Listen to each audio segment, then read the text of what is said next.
እንግዲህ ቪዲዮ የቀረጹት እነሱ ሳዩ ከጀርባ ነው የተቀረጹት። ቪዲዮ ከካሜራ ጀርባ ማለት ነው። አስቁመዋቸው ምናምን ብቻ ፈጣሪ አውጥቶታል ወንድማችንን።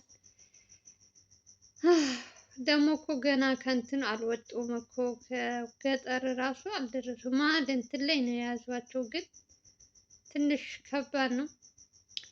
ምን እንደምላችሁ አላውቅም። ብቻ ፈጣሪ ይመስገን ምንም ወንድማችን ስለተረፈ እግዚአብሔር ይመስገን። ከባድ ነው ብቻ ኢትዮጵያ ውስጥ ምን አይነት እንትን እንደሆነ።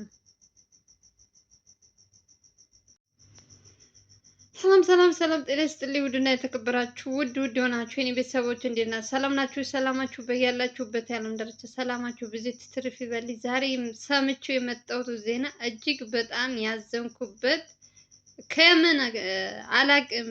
የሀገራችን ሰላም ታውቃላችሁ። ዛሬ እንኳን ወንጀሉ ማናገተው ምናገተው ሳይሆን እንግዲህ መንገድ ላይ ሹፌሮች እያስቆሙ የሀገራችን ሁኔታ ትንሽ ከባድ ነው። በተለይ ወደ ክፍለ ሀገር ስትሄዱ አጋች በየቦታው በዝቷል። የሰው ሕይወት እንዴት እንደሆነ እያያችሁ ነው እንግዲህ ኢትዮጵያ ውስጥ ያለውን። ዛሬ እንግዲህ አቤልን ጸበል ይዘውት እየሄዱ እንግዲህ ሌሎችም ልጆች አሉ፣ 3 ናቸው አሉ። በራሳቸው መኪና ይዘውት ሲሄዱ እንግዲህ ከየት መጡ ፊታቸው እንትን ያለ ምናምን ነው የሚለው። እንግዲህ በጣም እኔ እንዴት እንዳዘንኩ ልቤ እንዴት እንትን እንደሆነ ልነግራችሁ አልችልም ስሰማ። ለምን ሄደ ነው ያልኩት። በቃ ማለት ከዚህ ቦታ ወደ አማራ ክልል ወደ እንትን ትንሽ ወጣ ብላችሁ ከሄዳችሁ ከባድ ነው። እዚሁ አዲስ አበባ እኮ መጠመቅ ይችል ነበር። ሰው በእምነቱ ርቀሽ ስለሄድሽ ወይ እንትን ስላልሽ አይደለም። ካመንሽበት ለምን በሃይላንድ አምጥተሽ እንትን አትይም? ይሄ ልጅ አሁን ምንድን ነው የሚባለው? እስኪ ንገሩኝ። በጣም እኔ ከምን እኔ ገና እንትኑ ሳይ ራሱ ሰሞኑን ሶሻል ሚዲያ የሆነ ዞር ብዬ የምታዩት ነገር ነው። አብዛኛው ሹፌሮች እየታገቱ እየሞቱ ብዙ ስቃይ እየደረሰባቸው 300 ሺህ አምጡ እየተባሉ 1 ሚሊዮን ብር አምጡ እየተባሉ ዛሬ ደግሞ እንግዲህ እነ ቴዲ ማነው ስሙ አቤል የተጠየቁት ብር እኔ እንግዲህ ይሄንን ልጁ ነው እንግዲህ እንደዚህ የሚለው አላቅም። ለራሱ እንትን ብሎ ፈልጎ አይመስለኝም። መቼም የሆነ ሰው እንትን ካልሆነ እንደዚህ ምናምን አይባልም። ወደ ክፍለ ሀገር መሄድም አልነበረበትም። እዚሁ እንዴት እንደደነገጥኩ ጎበዝ! እንዴት ብዬ ልንገራችሁ? ሰው ከገጠር እንኳን ወደዚህ አዲስ አበባ ሊመጣ ሲል አትምጡ እየተባሉ እየተከለከሉ እየሰሙ እንዴት እነሱ ራሳቸው እንዴ አዲስ አበባ ውስጥ ነው እየሰሙ ነው ሀገራችን ላይ ያለው ችግር። ይሄንን እያየ እንዴት ተነስቶ ይሄዳል? በተለይ ወደ አማራ ክልል ወደ የት ነው በቃ የተለያዩ እንትኖች ክፍለ ሀገር የተባሉ አብዛኛው በጣም እንትኖች ናቸው ክፍት ቦታ ያሉት እንጂ አብዛኛው ሹፌሮች እየታገቱ ያሉበት እያዩ ራሳቸው በራሳቸው ገብተው የተጠየቁት ብር እንግዲህ ይሄ ነው ልላችሁ አልችልም። ልጁ ደግሞ በጣም ደንግጧል። ከነሱ አምልጦ እንግዲህ እነሱ ኦሬዲ ይዘዋቸዋል ብሏል። በደንብ እንትን እየተባሉ ነው። አላቅም ምን እንደገጠማቸው ራሱ። ይሄ ሁሉ እንግዲህ ወንድማችን ለሱ ብለው ነው ምንም በማያውቁት ነገር። አስቡት እስኪ። ትንሽ ያጠፉ ይመስሉኛል እነሱም የሀገሩን ግርግር እያዩ ወደ ገጠር መሄድ ገዳም መሄድ አልነበረበትም። ከሄደም ደግሞ እዚህ ወደ አዲስ አበባ እንትን እኮ አለ ወጣ ብለሽ ወደ ስውሯ ማርያም ወደ እንትን ስትሄጅ ወደዛ ብዙም እንትን መንገድ ላይ ሹፌሮች እንደዚህ አይንገላቱም። ቅርብም ስለሆነ የ1 ሰዓት 2 ሰዓት መንገድ ነው ከአዲስ አበባ ብዙም አይርቅም። እዛ መሄድ ይችላል።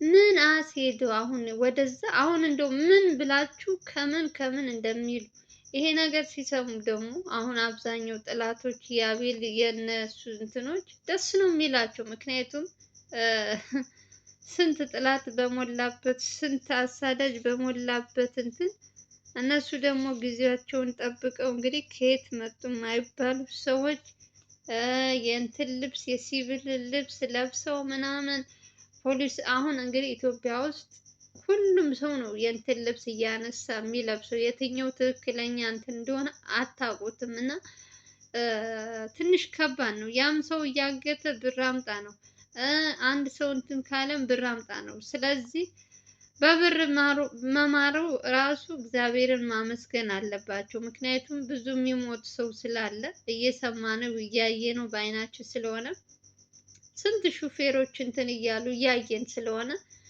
እንደውም እነሱ እግዚአብሔር ሲወደው ብር ነው የተጠየቁት።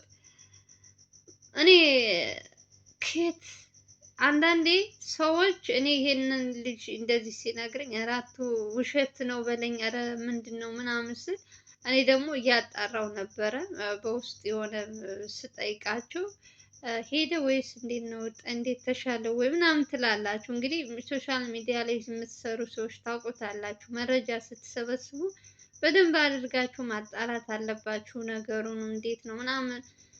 ልዑልም ሲታመም እንደዛው ነው ትጠይቃላችሁ በውስጥና የእድል ጉዳይ ሆኖ እንደዚህ አይነት ችግር ተፈጥሯል። ግን ደግሞ ብሩን እነሱ ደግሞ የብር እንትንም ብዙ ምት ስለሌለባቸው እንግዲህ አገጫጭተው ምን ብለውም ሁሉም ያላቸው እንትን ብለው በጣምም ብዙም ስለ አይደለም ብቻ ከባድ ነው። ህይወታቸው በመትረፉ እግዚአብሔር ይመስገን። እንግዲህ ብር ተጠይቀው ለብር ከፍለው ምናምን አሉ። እንግዲህ እነሱም እግዚአብሔር ይመስገን ምንም ነገር ሳይደረጉ ተመልሰው እንግዲህ ይሄዳል ተብሎ እዛ የሄደበት ቦታ ተመልሶ ወደ አዲስ አበባ ልጃችን እንግዲህ ልጃችን አልኩኝ ወንድማችን እንግዲህ ፈጣሪ አውጥቶታል። በዚህ መልኩ እነዚህ ሰዎች እኔ ምን እንደገባብን አላውቅም። እግዚአብሔር ሀገራችን በመጀመሪያ ሰላምን ያምጣልን። ሰው ልጅ በሰላም ወጥተሽ ሰው ልጅ ታመሽ ሐኪም ቤት ካለች ታመሽ ጸበል ካለች ከየት ነው የምትሄጂው?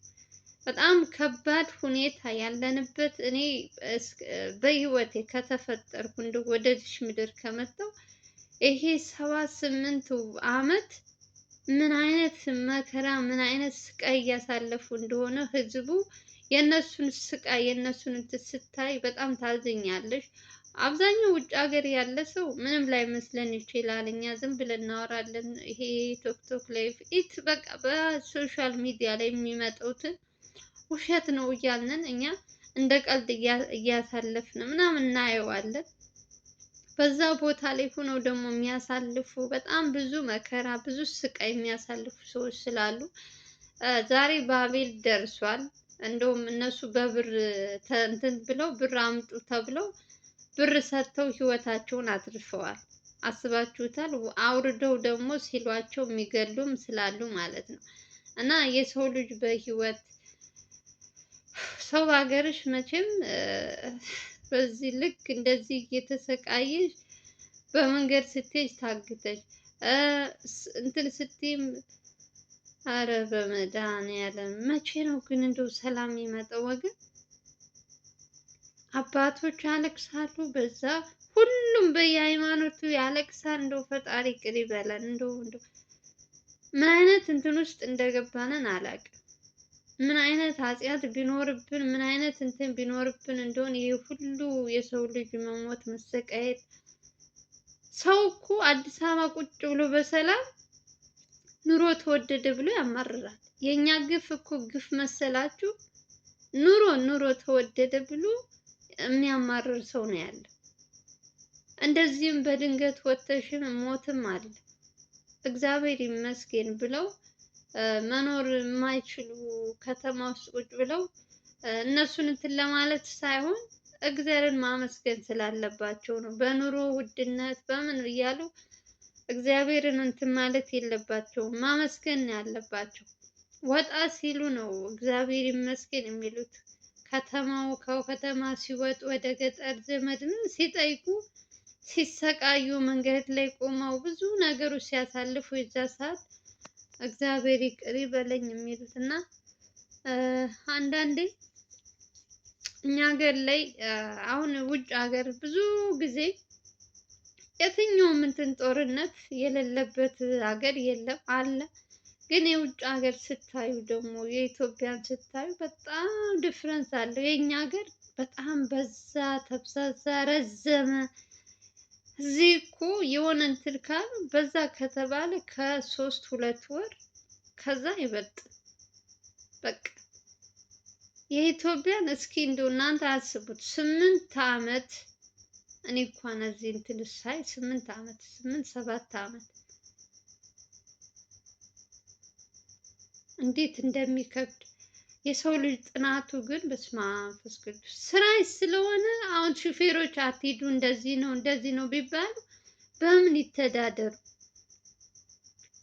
በቃ አሁንም እንደዚያ ነው እየተባሉ ስራቸው ስለሆነ እነሱ ግን ተነስተው አሁንም ሰው ጭነው መሄዳቸው አይቀርም። በምን ይተዳደራል? ካልሰራ አዲስ አበባ ውስጥ መኖር ከባድ ነው። ግዴታ መስራት አለበት። በተለይ ልጆች ያሉበት የትምህርት ቤት ስንት በጣም ብዙ ነገር አለና እሱን ለማሟላት ደግሞ የግዴታ መስራት አለበት። ሊሰራ ደግሞ ሲወጣ ደግሞ ለሱ የሚጠብቀው ሞት ከሆነ ከባድ ነው ወገኖቼ። ዛሬ አቤል ፈጣሪ አውጥቶታል፣ ተመልሶ መጥቷል። እንግዲህ ምን እንደሚፈጠር በጣም ደንግጠዋል። በቃ ያላሰቡት ነገር ስለሆነ እኔም ብያችኋለሁ።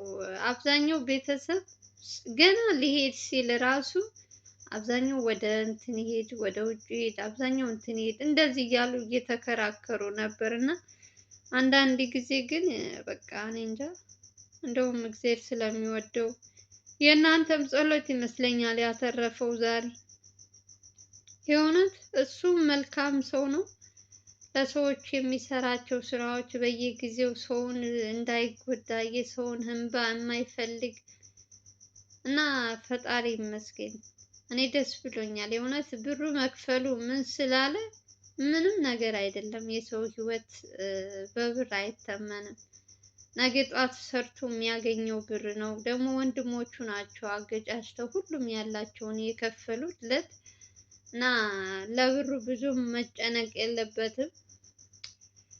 ወንድማችን እንግዲህ እንኳን ፈጣሪ ያተረፈህ እያላችሁ እናንተም ሁላችሁም በኮሜንት ስር በየሃይማኖታችሁ እንግዲህ ጸሎት አድርጉለት ለአቤል ተሽሎት እንደው ፈጣሪ ይህ ሁሉ ስቃይ ሁሉ እንትን እያየ እንደው ባለበት እግዚአብሔር ፈውሶት ተሽሎት ወደ ስራው ቢመለስ ደስ ይለኛል።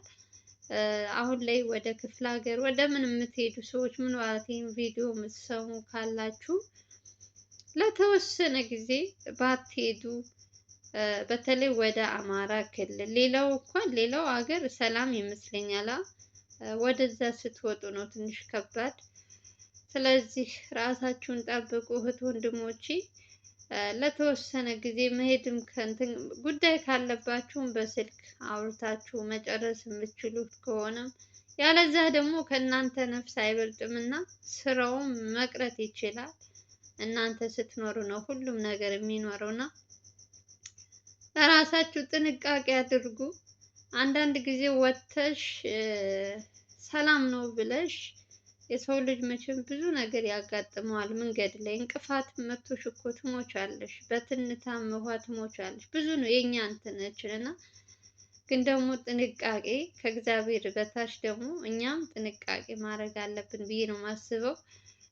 አቤል ዛሬ አሁን ይሄ ይፈጠራል ብለው አስበው አይደለም እንግዲህ በጠዋት ተነስተው የራሳቸውን መኪና ይዘው ሌሎችም እሱን አድርሰው እዛው አድርሰውት ሊመጡ ነበረ። ማመላለስ እንትን ከሚለው የተወሰነ 3 ቀንም ሆነ 7 ቀንም እዛው ተቀምጦ ነበረ፣ ግን አልተሳካም። እንደው አመስግኑ እግዚአብሔር እንዴ! ሰው ስንት ነገር አለ። አሁን ተመለሰ ብለን እኮ ልናማርር እንችላለን። እኔ ደስ ብሎኛል በህይወት ስለተመለሰ። መንገድ ላይ እንደዚህ ተደረገ እኮ ብር ተከፈለ እንደዚህ አድርገው አግተው ምናምን ሲሉኝ የእውነት ብሩ ሳይሆን ያሳሰበኝ በህይወት መመለሱ በጣም ደስ ብሎኛል። ብሩ ጦሱን ይዞ ይሄድ። እነዚህ ሰዎች ሰው የሚገሉ ሰው የሚያፍኑ ብዙ ነገር የሚያሰቃዩ ስንት አመት እንደሚኖሩ ባላቅም በጣም አላቅም። ፈጣሪ ሆይ እኔ እንግዲህ ልቦና ይስጣቸው። ለሰው ልጅ መቼም ምንም ነገር እንትን አትይም፣ ልብ ይስጠው እግዚአብሔር፣ ወደ ቀልቡ እንትን ይበለው ወንድማችንም ስለመጣ ደስ ብሎኛል፣ ምንም ነገር ስላላደረጉት። ለማንኛውም የምወዳችሁ እኔም ስሰማው ደንግጫለሁ። ጉዳዩን እንግዲህ ተመልሶ አዲስ አበባ መጥቷል። ሁላችሁም እንዳታስቡ እንዳትጨነቁ፣ ደግሞ ርዕሱን አይታችሁ እንዳትደነግጡ ማለት ነው። ቪዲዮ እስከ መጨረሻው እዩ፣ ስሙት በደንብ። ጫፏን ብቻ አይታችሁ አብዛኞቻችሁ እንዴት ሆነ እንዴት ምናምን እንዳታስቡ። አጭር ናት እንትኗ፣ ስሙት እስከ መጨረሻው። ለማንኛውም ሰላማችሁ ይብዛልኝ። በሌላ ቪዲዮ እንገናኛለን። ሀገራችን ሰላም ያደርግልን እያልን ወዳችኋለሁ። ላይክ እና ሼር እያደረጋችሁ ስትጀምሩ በላይክ ጀምሩ። በተረፈ ሰላማችሁ ይብዛልኝ። ባይ ባይ።